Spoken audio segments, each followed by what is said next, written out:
At first glance, Burrs Country Park looks like one of Bury's gentler places.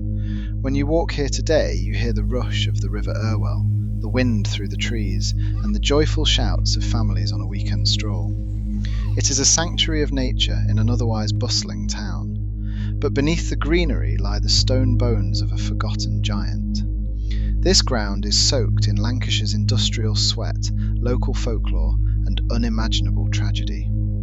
The mills may be gone, but the past here refuses to stay buried. Burrs was one of Bury's earliest industrial strongholds, prized for its raw, rushing water. In 1792, entrepreneurs Peel, Howarth and Yates carved a massive water-powered spinning mill out of this landscape. It was an entire community, a manager's house, a smithy, and cramped workers' cottages. But prosperity had a human cost. By 1861, those small cottages housed 28 families, 141 people living shoulder to shoulder.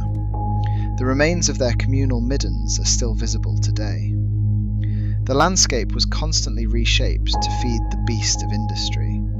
In 1803, a canal feeder was engineered right through the site to supply the Manchester, Bolton and Bury Canal. 5 years later, Richard Calrow bought the mill and brought in the deafening roar of steam power. But progress here was fragile.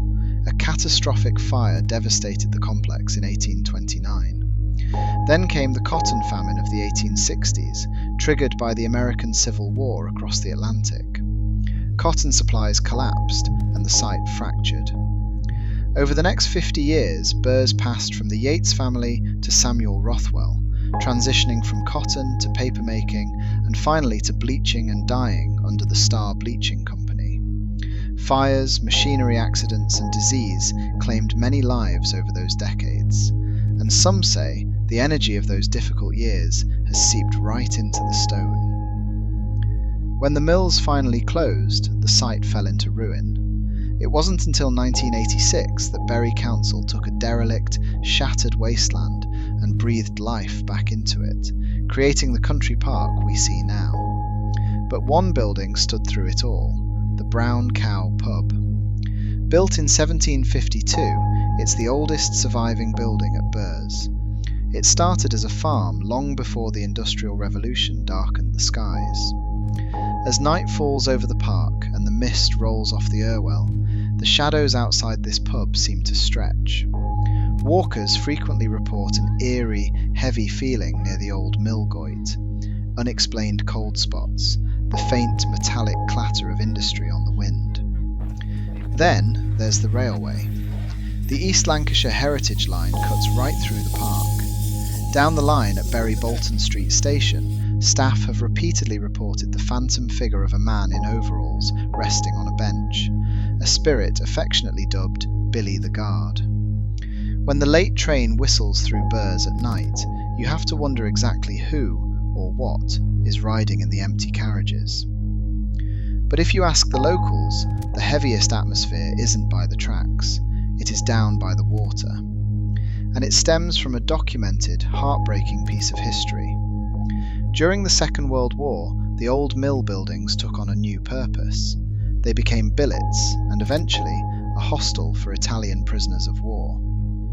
On the 19th of April 1945, just weeks before the end of the conflict, 3 young sisters, Betty, Alma and Catherine Goodwin, were playing by the riverbank.